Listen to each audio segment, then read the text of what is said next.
निर्जला एकादशी 2026 की आप सभी को शुभकामनाएं। जल का घड़ा किस तरीके से दान करना है, अगर कोई जल का भरा हुआ घड़ा नहीं लेता है तो क्या करें। एकादशी को दान करें या फिर द्वादशी को दान करना ठीक रहेगा, जानेगा सब कुछ अपनी इस वीडियो में। फूल और पत्तियां एक दिन पहले ही तुलसी की तोड़कर रख लें। जिस दिन व्रत उपवास हो आपका उस दिन फूल और तुलसी की पत्तियां नहीं तोड़नी चाहिए। कहने का मतलब है तुलसी जो है एक दिन पहले ही आप तोड़कर रख लें। जल दान करने का बहुत महत्व है। आप सभी जानते हैं जल में श्री नारायण का वासा है। आप सभी जानते हैं अगर आप एकादशी के दिन जल दान करते हैं तो पितृ देवता भी तृप्त होते हैं। शारीरिक, मानसिक, आर्थिक संकट कष्ट बंधनों से स्वतः ही मुक्ति मिल जाती है। तो आप निर्जल एकादशी का व्रत जरूर कीजिएगा। अगर व्रत ना भी कर पाए तो आप दान जरूर करें। इस दिन दान क्या करना है, जैसे कि पंखा, छाता, जूता, ठंडक पहुंचाने वाली चीजों का दान किया जाता है। सबसे पहले आप बाजार से एक मिट्टी का एक कलश लेकर आ सकते हैं। बड़ा भी ला सकते हैं, चाहे छोटा, इच्छा आपकी है। क्योंकि मिट्टी का बर्तन सबसे शुद्ध होता है और ये ठंडक पहुंचाने का कार्य करता है। क्योंकि या तो स्टील, तांबा, जैसा भी आप देना चाहे फिर वैसा भी आप ले सकते हैं। जैसे कि कई लोग मिट्टी का पात्र दान नहीं करते हैं, बस शरबत के रूप में दान करते हैं, तो उस तरीके से भी आप दान कर सकते हैं। जहाँ पर आपकी भगवान जी की मूर्ति प्रतिमा है, हमेशा ही भगवान जी के दाहिने की तरफ आपको कलश की स्थापना करेंगे, ऐसा शास्त्रों में वर्णित है।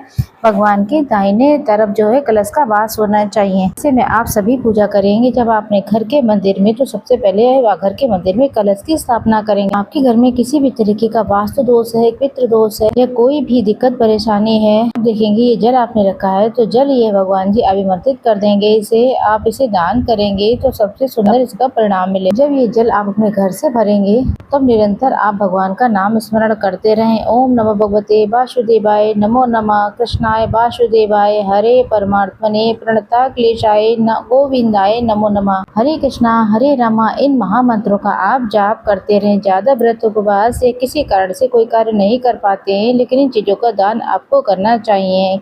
जल भरने के बाद कलश के मुख पर मौली बांधिए, चाहे हल्दी या फिर कुमकुम का स्वास्तिक बनाएंगे। फिर इस कलश में थोड़ी सी एक चुटकी ही शक्कर डाल दें कि मीठा जल दान करने का प्रावधान है। और फिर तुलसी के पत्ते डालें कि प्रभु जी पहले इसे स्वीकार करेंगे, उसके बाद हम इसे दान करेंगे। तो तुलसी का पत्ता, शक्कर इसमें डाल दें। उसके ऊपर खाली पात्र ना रखें, कोई सफेद चीज रखें। कटोरी भर के चीनी वगैरह रख दें। चावल को स्पर्श नहीं करना है, नहीं तो तिल भी रख सकते हैं, नहीं तो कोई मौसमी फल रखें, खरबूजा, तरबूज, आम, लीची, जो आपके पास उपलब्ध हो, जैसा भी हो आप जरूर रखें। 11, 21, 51 रुपए रखें इसके साथ में। एक समय भोजन के साथ में इसे पंडित जी को दान में दीजिएगा। प्रश्न ये है कि इसे एकादशी को दान करें या द्वादशी को दान करें। तो जल का दान तो एकादशी के दिन ही किया जाता है। किसी कारण से न कर पाए तो द्वादशी की सुबह भी जब आप अपना व्रत उपवास खोलेंगे तब भी दान कर सकते हैं, कोई दिक्कत की बात नहीं। सबसे बड़ी प्रश्न ये है कि अगर कोई ये घड़ा दान में नहीं लेता है तो क्या। तो आप सभी को कहीं न कहीं कोई स्थान है जहाँ पर प्याऊ वगैरह लगा हो, वहाँ पर जाकर के